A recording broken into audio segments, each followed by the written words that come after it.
Okay, we're ready to get started with our Andy Warhol paintings. The materials that you're going to need are a ruler. You're going to need a piece of canvas, the hard canvas, and the size of this is 9 by 12. You're going to need your printout, which you should have already printed out, something smaller than 4 by 6, and you're going to need a sheet of tracing paper. Okay, those are going to be our materials that we're going to need. So our canvas, which is right here, the size is going to be 9 inches across by 12 inches high. And what we need to do is divide it into 4 sections for our 4 paintings. So since our size is 9 by 12, I did the math for you already. Half of 9 is 4.5, and half of 12 is 6. So what we're going to have to do is we're going to have to make lines here and here on our paper with these measurements. Okay, so we're going to need our pencil and we're going to need our ruler for this part. So we did the measurements already and we know that this is 12. This long part is 12. So if I take my ruler, and yep, looks like it's 12. It's off by a little bit, but it's just because of the manufacturer. So if I take my ruler and I count to 6, and the important part, and I don't know if you can zoom in on this a little bit, thanks to Sushi who's filming this, you'll see that you don't put your ruler right to the edge here. You put your ruler right where the line starts, right to the edge of the canvas here. See that? And then you're going to count over 6. So 1, 2, 3, 4, 5, 6. Once you get to the 6, we're just going to make a little light line right there. Right there. So now we have a line right here on our canvas. Then we're going to take our ruler and find that line. We're going to move our ruler. So we had it here. Now we're going to rotate it a quarter turn. And we're going to find that line and move your ruler right up to the edge of that line. And we're going to draw a line across right where that was. Really lightly, like that. So now we have a line across. So now we have to do our line the other way. Okay, we have to figure out what that measurement is. That one was a little trickier. Since we had 9 inches, we have to go to 4.5. Now it doesn't say a half on here. So if I count over 1, 2, 3, 4, the half is right in between the 4 and the 5. It's that long line right here. So that's that line in the center. Take your ruler again, and you're going to rotate your ruler, and we're going to draw that line across here, lightly, very lightly. And now we have our canvas divided into our 4 rectangles. Okay? For this next part, we can put our ruler aside. We won't need our ruler. We can take our canvas. And the other thing I like to do on my canvas is I'll flip it over and there'll be an area for your name. So where it says title, you can call it Andy Warhol if you want. Even though you're not Andy Warhol, you can title it that. And then the artist, I'll put my name right here. So it's an easy way to just label it on the back. And then medium, what that means is, medium is the type of material, like is it pencil or charcoal or paint. So we're going to put paint. The actual type is acrylic, but you can just write paint, and then they want your signature. So you can put your signature and then the date, and you can put whatever the year is right here on that part. So we'll move this to the side.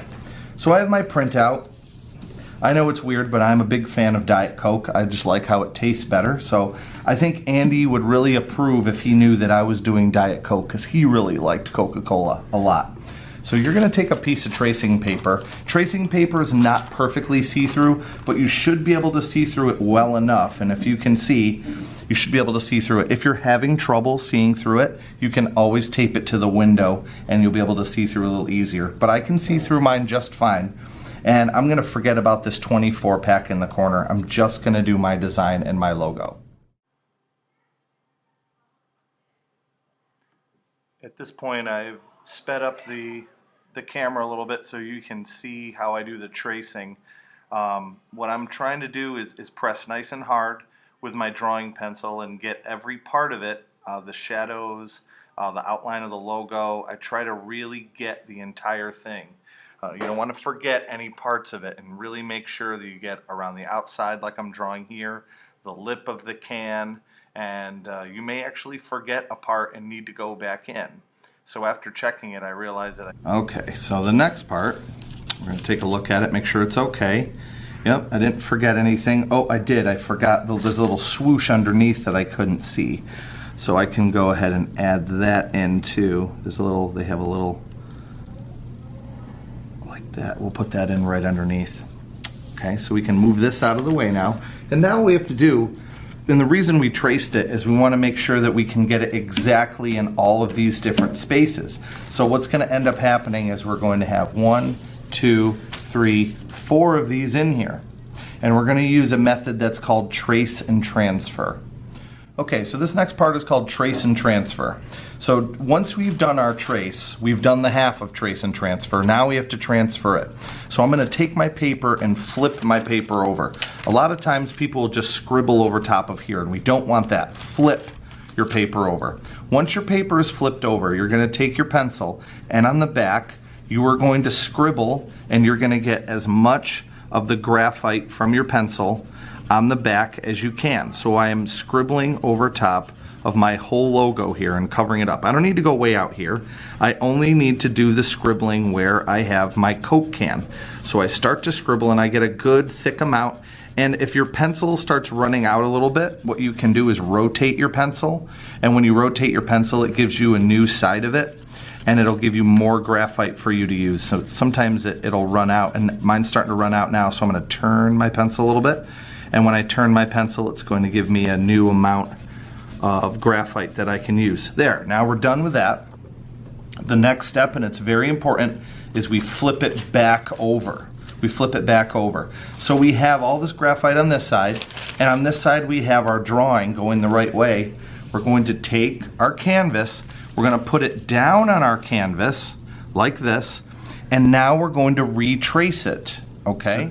So, okay, here we go. I'm going to trace this.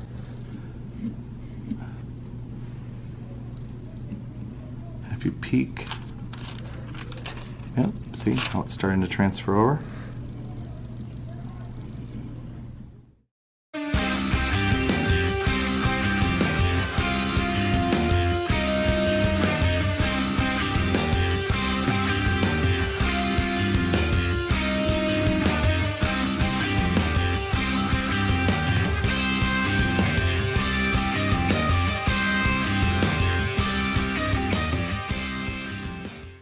Do this and repeat it 3 more times. So I'm going to make sure I line it up, and I want to look really close to make sure I'm not going too low or too high. I want to line it up, and if you really want to make sure they're perfect, you can take your ruler and try to match them up. And see, I got to move mine up a little bit if I want it to be exactly even right there. Okay, good. And then I'll hold it in place, and I will continue and trace it again. Okay, so 2 things I want to cover now that I have my second one done. You may want to go and resharpen your pencil. My pencil's starting to get dull. And then I also had a question. Somebody asked me, what happens if you get a hole in this? What happens if there's a little hole or you rip through this paper a little bit? You can either do one of 2 things. You can still continue to use it, and the hole shouldn't affect it too much. Or you can retrace back from your original, because you still have the original copy. You can retrace this one again, and you can make another one, and you know it'll be the same as the other 2 because you've traced the same original source, and that will be okay.